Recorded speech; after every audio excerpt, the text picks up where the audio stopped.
Good morning, ladies and gentlemen. My name, like you just said, is Jason Farkas, and I'm from Ventura Community College. My major is electrical engineering, and today I'll be talking to you about a project I've been working on for the past 6 weeks, but seems like a couple months. It's the synthetic neural interface. My mentor for this project was Samuel Beach, who's sitting right back there. My faculty advisor is Luke Theogajan, but he could not be here today. Now, the big picture for this project is that we're trying to restore vision in patients that have been blinded by retinal degenerative diseases. And this can be caused by anything such as complications with diabetes, a hereditary disease, or simple old age. Your retinals degrade as you age. It's one of the major causes of blindness in the United States and the world. So it's a pretty big issue to try and fix. Now, our plan is pretty simple. Here we have an eye with non-functioning retinal cells in the back. When light hits it, nothing happens because there's nothing stimulating the nervous system to show you bring a picture. We're replacing that non-functioning retinal cell with a CMOS circuit and a 2D ion pump array. This circuit would receive light that the eye gets in through the lens and then control the pumps to display a picture for you. The best analogy for this is like a LCD TV, one pump per pixel, and the entire pump array is like a screen. Getting closer and zooming into the actual pump itself, when the pump is stimulated by the CMOS circuit, it then increases the potassium concentration in the neural cell that is connected to it. This is important because it was discovered by Dr. Luke that when you increase the concentration of the neural cell potassium ions, it stimulates that cell, and the increase can be very small, from as little as 5 millimolar to 10 millimolar. And that's not that big of an increase, so it's really handy. Now, a quick idea about how the ion pump actually works and what it's made of. You have your 2 reservoirs on each side, and they contain a salt solution or about anything else you want, but as long as there is an ion of your choice in the solution. The conjugate polymers under each reservoir are like polymers like a plastic. So the conjugate polymer is a conductive plastic, unlike plastic's normal insulating properties. This is important because we want to get an electric charge to the middle. We also have these SU8 materials between the reservoirs, and these are very stable polymers that won't react chemically or electrically to what we're going to do with the pump.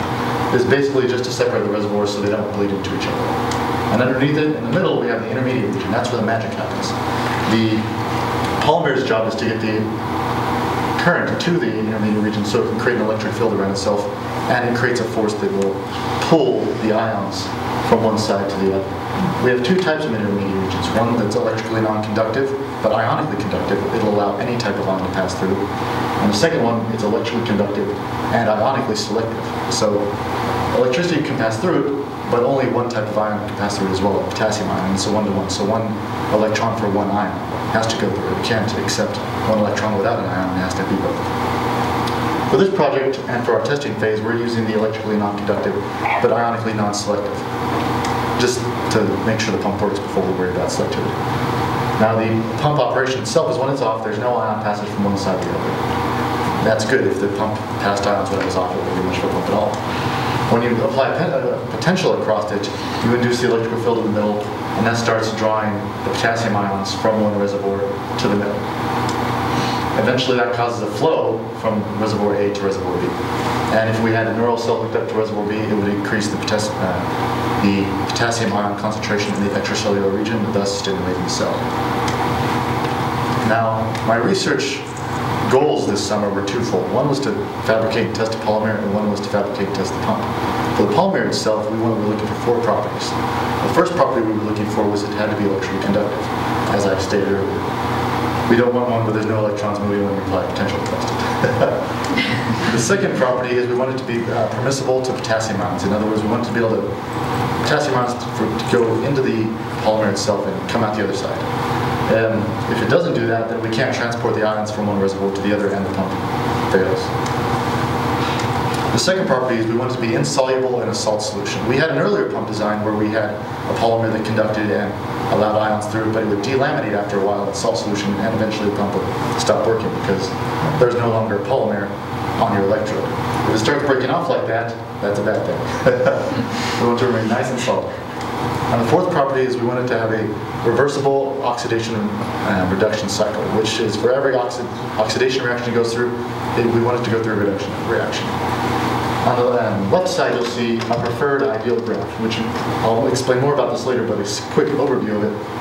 The peak size on the reduction is the same size as the oxidation. That means it's 1:1.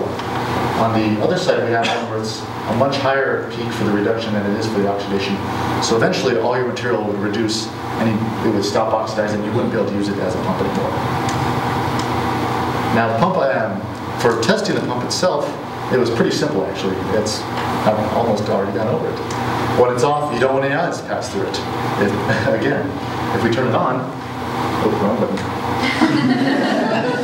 If we turn it on, I want to also then measure the flow of the ions that pass through the pump to make sure it's actually passing ions. If it doesn't pass ions, there's no stimulation in the neural cells, and you don't see anything. And the third one is we want to only pass potassium ions. That's not so much of a focus right now, as we're just trying to get the pump to work. But eventually, we're only going to want to pass potassium ions because we don't want to pass other ions and cause another type of stimulation in the cell. One of my research methods I've been using this summer to look at the polymer and the pump has been called cyclic voltammetry, which is where you hook up a potentiostat to a computer, and the potentiostat has 3 electrodes: a working, a reference, and a counter. Your working electrode you'll hook up to the polymer you're testing or to one side of the pump. Your counter and reference will either be in the solution like they are here with their respective platinum and AgCl electrodes, or they'll be hooked up to the other side of the pump.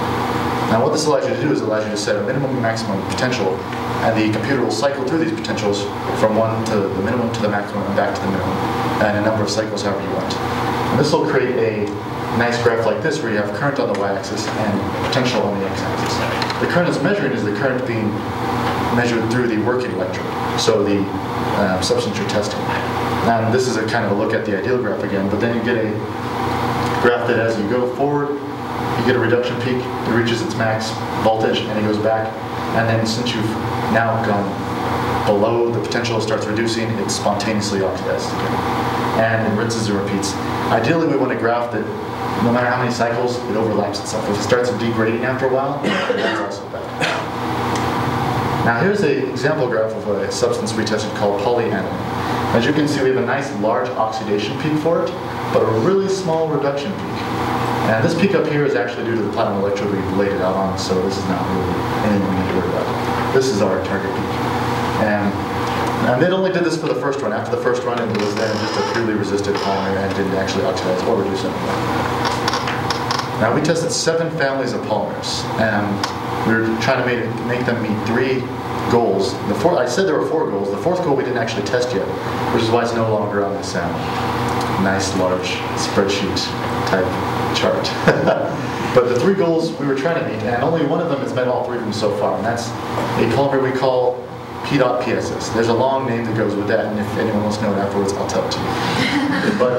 And it has a bonding agent included, because we tested this polymer by itself before, but as I said, it would delaminate in solution, and since it delaminated, it didn't have a reversible cycle.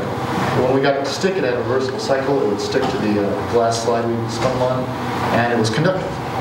After we chose our target polymer, we had to choose how we were going to actually lay it onto the glass slide.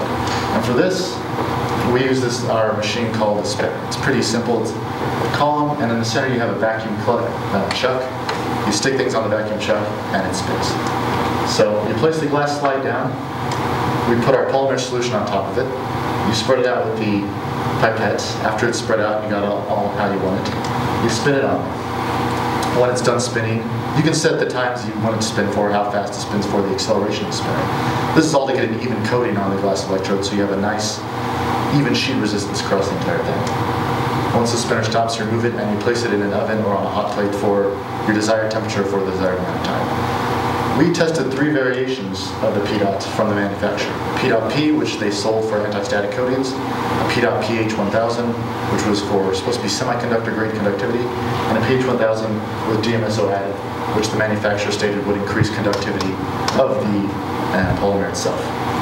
On this graph, we graphed the resistance versus the rotation per minute that is spent at that spinner. The key being that if we spun it too much, it would all fly off, and if we spun it too little, it would be a very even coat across it.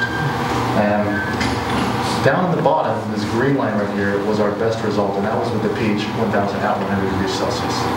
We tested 2 baking temperatures because the manufacturer's instructions kind of said 2 baking. They counted each other, and we weren't sure which one was more preferable, and so we just tested them both. And 100 degrees Celsius seemed to outperform 160 every time. So our end spinning rate was 2,000. That seemed to give us the most visual, even coating. I don't have any pictures of that, I'm sorry. We kind of used them all. Now, after we selected our polymer, we built the pump, we ran into a big problem. The pump didn't actually work. Our theory on this is that the contact point between the reservoir and the polymer and the intermediate region is too far away. The diffusion rate of the ion through the polymer is just so slow, it takes so long that by the time it gets to the intermediate region, we've already stopped our test.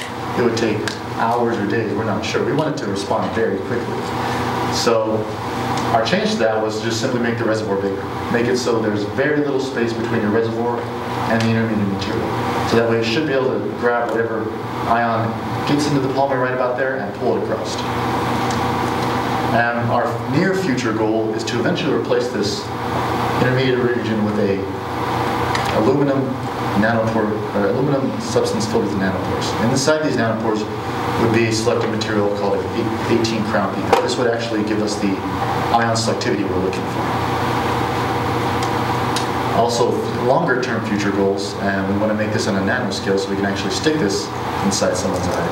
It's about this big. I don't think it fit most people like right now. We want to make a 3D stacked version of it, so you'd have the polymer, the intermediate material, and the polymer with the reservoir sitting on top and on the bottom. Find a way to attach it to the neural cell so it actually stays to the cell it's supposed to stay with. And also then do live trials in worms at first, and then hopefully eventually making our way up to people.